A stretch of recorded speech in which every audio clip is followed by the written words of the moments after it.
those trains. The actual intent of the president is to allow us to move poor people from Kaduna to Abuja. But if you go to Idu or to Rigasa, you see big men park their cars and use the railway and chase away the poor men. So since we know that it's the big men that use the railway, we jacked up the price. You know what it's called? Appropriate pricing. So we price according to your pocket. But it still does not affect our subsidy. We still subsidize the railway. There is nowhere in the world that you cannot subsidize the railway.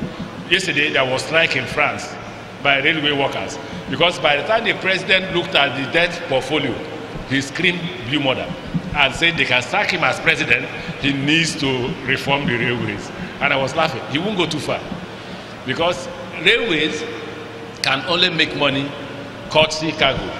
And there are not too many cargos between Kaduna and Abuja. Is that not true? Malam doesn't agree with me when we make this argument. The only thing I can say in support of Malam is that in future, we may not make money now, but in future, when these investors come and development commences, that will be when you will see movement of goods from either Abuja to Kaduna or from Kaduna to Abuja. And that time is now. I'd like to end to allow you to continue with your summit by saying, please don't forget to vote for APC. God bless you.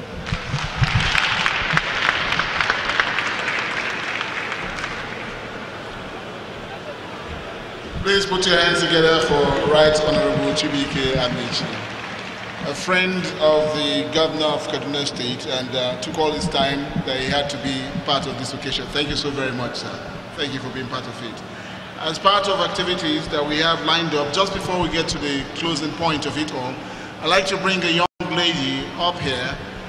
She's a young lady, and as part of our spoken words, we'd like to hear her for just 3 minutes and hear what she has to say to us.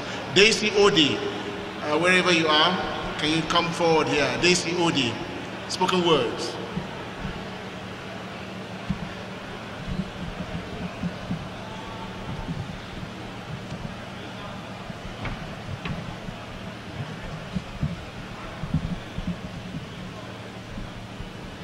His Excellency, the Executive Governor of Kaduna State, Malam Nasir El-Rufai, dignitaries present, I hope to stand on existing protocol. I am Daisy Odi, as said. I came into Kaduna as a youth corper in 2017. I came in here green with curiosity, white with good intentions, and again I left green. But this time I was nurtured and nourished by the state. So I am back to show my gratitude. I am here to say in this state, I learned that development in this time is like a forest, and that the forest is only present in the future because we plant the seeds today. I also learned in my time here that development is students because they are schools. Development is food on the table because they are jobs. Development is law and order because the lawmakers are the law keepers. And that is what I learned in this city. But I wasn't brought here to add more praise on everything that has been said. I was brought to give you poetry. So, let me begin. As a child, my grandmother told me stories. At her feet, we drank folklore, tales of times that had been before her being. She would always begin. Once upon a time. Now this storyteller is too old to remember the tales she told. We are called upon to tell these stories. And we say, once upon a time we had no phones. When we needed to reach out to each other, the farthest distance we allowed was separated by the ear and a whisper. When we said brother, we meant breath, blood, and bone, not territory. Once upon a time, our nation was a mountain of effort, not a valley of fear. We were the fruits on the branch of a tree whose roots ran deep through streams of honesty. Once upon a time, there was no electricity. Our knowledge smelt like the smoke of the lamp that lit the huts where we sailed through this world in our father's stories. We all knew a little, the little that was enough. Like seed in the ground in season after rain will bring rain. Like community is country. And when no one is at ease, the center will not hold, things will fall apart. Like you can never spell unity without first beginning with you and I. In this little, we all knew enough, so that no one could pretend there was one man who was supposed to know it all. Once upon a time, there were no guns. To kill ourselves, it took more than seconds. It took weeks of honing a sparrow and arrow, enough time to walk away the hate and why we were angry in the first place.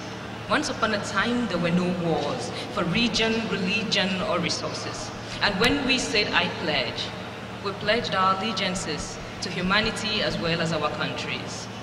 Growing up, my grandmother told me these stories. At her feet, we drank folklore, tales of times that had been before her being. She would always begin. Once upon a time. We were one before 1821, forget the books. We were the ones that were rewritten out of history. We were the tribe that got swallowed by the sea and became a nation of swimmers. We are all survivors. A spell sung in over 520 languages. We move the earth together with the sound of our feet. We are all black magic. Let's talk about the importation of the oak, but let's show them the Iroko and tell them that we brought up our kings under their leaves. Let's tell them that we burnt bronze in Benin. We had art in Nok. We had all of these things. So she would say, finally.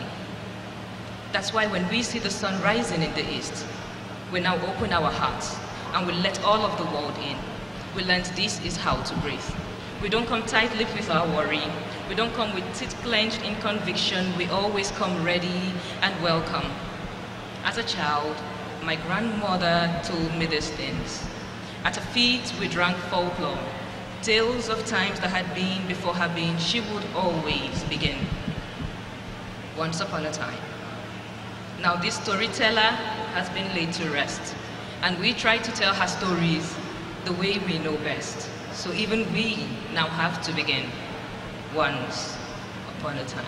Thank you very much.